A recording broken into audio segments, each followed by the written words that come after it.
اعوذ باللہ من الشیطان الرجیم بسم اللہ الرحمن الرحیم الحمدللہ رب العالمین ثم الصلاۃ والسلام علی سید الانبیاء والمرسلین سیدنا و نبینا ابی القاسم محمد صلی اللہ علیہ وآلہ وسلم وعلی اہل بیتہ الطیبین الطاہرین المعصومین اما بعد فقد قال اللہ تبارک و تعالی فی کتابہ المجید والفرقان الحمید بسم اللہ الرحمن الرحیم قد افلح من تزکا و ذکر اسم ربہ فصلی۔ جیسا کہ بہشت ٹی وی کی جانب سے تمام سننے والوں کی ناظرین کی خدمت میں ہمارے یہ دروس کا سلسلہ جاری ہے۔ اللہ تعالیٰ تمام سننے والوں اور بہشت ٹی وی کے تمام اراکین کی توفیقات خیر میں اضافہ فرمائے۔ آج کی ہماری جو گفتگو ہے وہ عید الفطر اور اس کے فطرانہ نکالنے کے حوالے سے ہے کہ قرآن اور احادیث میں اس کا کیا مقام ہے۔ تو میں نے آپ کے سامنے سورہ اعلیٰ کی آیت نمبر 14 اور 15 کی تلاوت کی کہ جس میں پروردگار عالم نے فرمایا قد افلح من تزکا و ذکر اسم ربہ فصلی۔ اللہ فرماتا ہے یقیناً وہ کامیاب ہوا کہ جس نے پاکیزگی اختیار کی، اور پھر فرمایا و ذکر اسم ربہ فصلی، اور اپنے رب کا نام لیا پھر نماز پڑھی۔ تفسیر اہل بیت کے مطابق تزکا سے مراد زکوٰۃ یعنی فطرہ ہے، اور فصلی سے مراد نماز عید ہے۔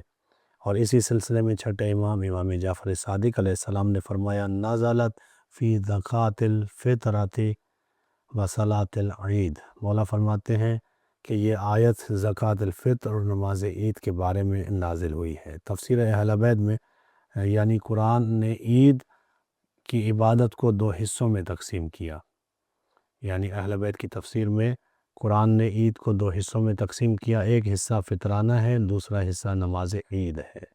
فطرانے کا حکم احادیث میں آیا ہے کہ جس میں پیغمبر اسلام حضرت محمد مصطفیٰ صلی اللہ علیہ وسلم نے فرمایا فرض رسول اللہ صدقۃ الفطر طہرۃ للصائم من اللغو والرفث وطعمۃ للمساکین۔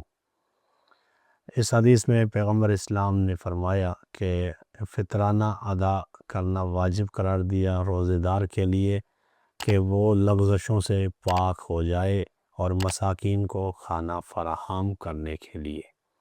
یعنی یہ جو فطرہ ہے یہ کس لیے فرض ہوا؟ یہ اس لیے کہ ایک تو روزے دار جو خطا جو لغزش اس سے ہو جاتی ہے اللہ تعالیٰ اس کو پاک اور منزہ بنا دے، پاک کر دے، اور مساکین کو کھانا فراہم ہو جائے۔ اب یعنی فطرانے کے دو فلسفے ہوئے۔ ایک فلسفہ یہ ہے کہ روحانی پاکیزگی کا نام ہے، فطرہ نکالنے سے انسان کی روح پاکیزہ ہو جاتی ہے، اور دوسرا فلسفہ یہ ہے کہ سماجی جو ہے وہ ایک مدد ہے کہ کسی کے ساتھ تعاون کرنا۔ اسی سلسلے میں امیر المومنین الامام علی بن ابی طالب علیہ السلام نے فرمایا قال امیر المومنین ادوا صدقۃ الفطر فانہا تمام الصوم۔ یعنی امیر المومنین نے یہ بیان کیا کہ فطرہ ادا کرو کیونکہ یہ روزے کی تکمیل ہے، ہر چیز ایک دن مکمل ہوتی ہے، تو اسی طرح روزہ تمام تب ہوگا کہ جب فطرہ ادا کیا جائے۔ دین مکمل تب ہوا کہ جب امیر المومنین کی ولایت کا اعلان ہوا، اسی طرح روزہ تب مکمل ہوگا کہ جب فطرانہ ادا کیا جائے گا۔ اور جیسے نماز میں صلوات نماز کو مکمل کرتی ہے، جب تک درود محمد اور آل محمد نہ پڑھا جائے نماز تمام نہیں ہوتی، اسی طرح روزہ تمام نہیں ہوتا جب تک فطرہ ادا نہ کیا جائے۔ بس ویسے ہی فطرہ جو ہے وہ روزے کو مکمل کرتا ہے۔ اسی سلسلے میں چھٹے امام جعفر صادق علیہ السلام نے فرمایا ان من تمام الصوم اعطاء الزکوٰۃ۔ مولانا نے فرمایا کہ روزے کی تکمیل ایک چیز سے ہوتی ہے کہ جس کا نام فطرہ ہے، فطرے کے ذریعے روزہ مکمل ہوتا ہے، اور روزے کی تکمیل ایک چیز سے وہ کیا ہے؟ زکوٰۃ الفطر یعنی فطرہ ادا کرنا۔ روزے کی پاکیزگی اسی سے ہے۔ روزے میں انسان جو غلطیاں کرتا ہے، جو خطائیں کرتا ہے، فطرانہ ان لغزشوں کا کفارہ بن کر اسے مکمل کر دیتا ہے۔ نمبر دو جو ہے اس کا یہ ہے کہ فقراء کی اس سے مدد ہو جاتی ہے۔ یعنی اسلام یہ نہیں چاہتا کہ عید کے دن لوگ بھوکے رہیں، لوگ پریشان رہیں، بلکہ یہ مالی مدد ہے جو ایک لوگوں کے ساتھ کی جاتی ہے اس کے ذریعے سے۔ اسی لیے فطرانے کا مقصد یہ ہے کہ ہر گھر میں عید کے دن خوشی ہو، معاشرتی مساوات قائم رہے اسلامی معاشرے میں، اور امیر اور غریب کے درمیان فاصلے کم ہو جائیں تاکہ وہ آپس میں جڑے رہیں، ایک ساتھ ملے رہیں۔ فطرانے کی اہمیت کو بیان کرنے کے لیے، واضح کرنے کے لیے فطرانے کی اہمیت کیا ہے، اس کے سلسلے میں چھٹے امام جعفر صادق علیہ السلام نے فرمایا من لم یؤدی زکوٰۃ الفطرۃ فلا صوم لہ۔ مولا نے فرمایا جو فطرہ ادا نہیں کرتا اس کا روزہ کامل نہیں، اس کا روزہ ہی مکمل نہیں ہے کہ جو فطرہ ادا نہیں کرتا، یعنی فطرہ ادا کرے گا اس کا روزہ مکمل ہوگا، جو فطرہ ادا نہیں کرتا اس کا روزہ مکمل ہی نہیں ہے۔ اور یہ حدیث بتا رہی ہے کہ فطرانہ مستحب نہیں ہے بلکہ واجبات میں سے ہے، فرض میں سے ہے کہ اسے لازمی طور پہ انجام دینا ہے۔ فطرہ کب دینا چاہیے، اس کے لیے فقہ جعفریہ امام جعفر صادق علیہ السلام کے ماننے والوں کے لیے حکم یہ ہے کہ عید کی رات سے مغرب کے بعد یہ شروع ہو جاتا ہے اس کا وقت، اور عید نماز سے پہلے ادا کرنا فطرہ ضروری ہے، یعنی نماز مغرب جیسے ہی ہوئی اس سے وقت سے لے کر اور عید نماز سے قبل تک جو ہے وہ فطرہ ادا کرنا چاہیے، یہ بہتر ہے، سب سے اولیٰ ہے۔ امام امیر المومنین امام علی بن ابی طالب علیہ السلام اپنے زمانے میں آپ لوگوں سے فرماتے تھے کہ عید کی نماز سے پہلے غریبوں کا خیال رکھو، یعنی یہ ہمارے معاشرے میں یہ چیز ضروری ہے کہ ہم اگر عید سے قبل فطرہ نکالیں گے تو جو ان کی ضروریات ہے وہ پوری ہو جائیں گی۔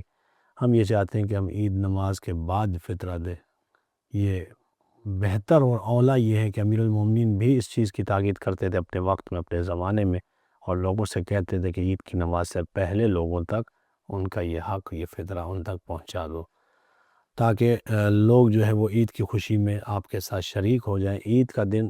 لیکن اگر ہمارے پڑوس میں کوئی بھوکا رہ جائے تو ہماری عید وہ مکمل عید نہیں ہوگی۔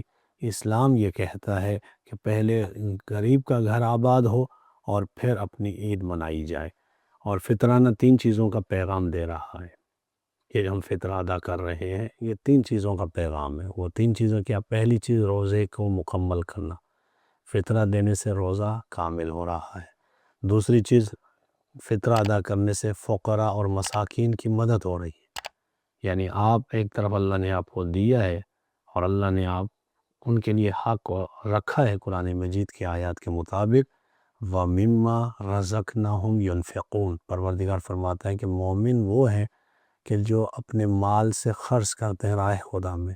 یہ راہ خدا میں خرچ کرنا یہ مومن کی بھی علامت ہے اور یہ مستحقین کی مدد بھی ہے، یعنی جو فطرے کے 3 چیزوں کا جو بتایا گیا ان میں پیغام یہ ہے کہ پہلا کہ اس سے روزہ مکمل ہوتا ہے، دوسرا غرباء اور مساکین کی مدد ہوتی ہے، اور تیسرا جو ہے وہ معاشرتی عدل ہے۔ معاشرے میں عدل اس طرح قائم ہوتا ہے کہ سب برابر ہیں، یعنی اللہ نے اگر جنہیں دیا ہے وہ اس لیے دیا تاکہ وہ لوگوں پہ خرچ کریں، اور وہ اس دن غریب اور امیر دونوں برابر ہو جائے۔ امیر کے بچوں کے پاس سب کچھ ہے تو غریب کے بچوں کے پاس بھی تب ہوگا کہ جب امیر وہ فطرہ نکالیں گے۔ تو یہ 3 چیزیں جو ہے فطرانہ جو ہے وہ 3 چیزوں کا پیغام ہے۔ پہلی جو ہے وہ روزے کی تکمیل ہے، دوسری فقیروں کی اور مساکین کی مدد ہے، اور تیسری معاشرتی عدل ہے۔ اور عید الفطر کا پیغام بھی یہی ہے کہ رمضان میں ہم نے جو بھوک برداشت کی، ماہ رمضان میں ہم نے جو بھوک برداشت کی ہے، تاکہ ہم غریبوں کی بھوک کا احساس کر سکیں، ہمیں معلوم ہو سکے کہ غریب کس طرح زندگی بسر کرتے ہیں۔ اور جب عید آ جاتی ہے اور تو ہم اپنے مال سے کسی کے گھر میں عید کے دن کسی کے گھر میں اچھا کھانا پک جائے، وہ اپنے بچوں کے لیے اچھا لباس لے لیں، جس طرح ہمارے بچوں کے لیے سب کچھ ہوتا ہے اسی طرح مساکین اور غرباء اور فقیروں کے گھروں میں بھی وہ تمام چیزیں مہیا ہو جائیں۔ یہ اصل پیغام ہے فطرے کا کہ ہم فطرہ اسی لیے ادا کرتے ہیں تاکہ وہ ہماری خوشیوں میں ہمارے ساتھ شریک ہو۔ اسی دعا کے ساتھ اللہ تعالی ہمیں ان تمام باتوں پر عمل کرنے کی توفیق فرمائے۔